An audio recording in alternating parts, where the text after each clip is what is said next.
All right, well, with the weather finally cooperating on a Memorial Day weekend, it is no surprise that people will be hitting the road. AAA says it anticipates that just here in New England, roughly 1.6 million people will travel by car to a destination more than 50 miles from home. That's an increase of nearly 5% over last year.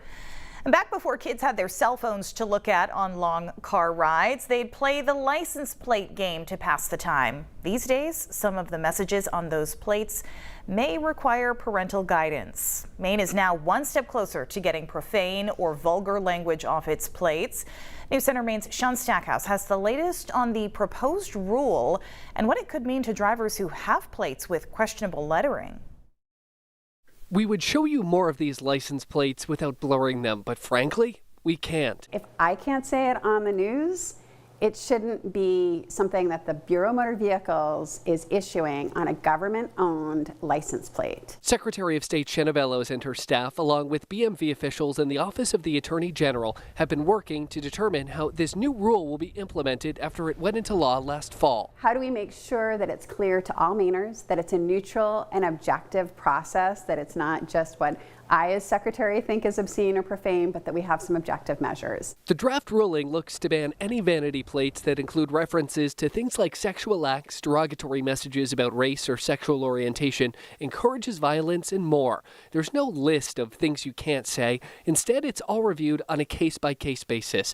If a requested vanity plate raises questions to BMV staff, it'll go to a vanity plate review committee. A decision is then issued to the member of the public who has requested a prohibited plate, or in the case that we are rescinding plates that are on the road, and everyone knows what those plates are, we have received dozens upon dozens, maybe hundreds of complaints about them. It censors speech based on viewpoint, and it gives Bureau employees nearly unbridled discretion to decide what plates to ban. Just one person speaking against the proposed rule at a public hearing Friday, Anahita Sotuhi with the ACLU of Maine, saying it goes against the First Amendment. The methodology in the proposed rule would effectively turn Bureau employees into official definers of words. This outcome is both dystopian and unconstitutional. But Bello says that certain language just doesn't belong on a government-owned and issued license plate. Maine has become the wild, wild west of license plates, and many other states have common sense regulations.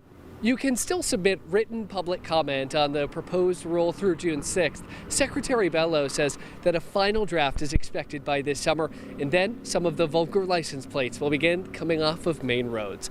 In Augusta, Sean Stackhouse, News Center, Maine. You can read the Secretary of State's full proposed rule, including words that are considered vulgar, by visiting maine.gov/SOS.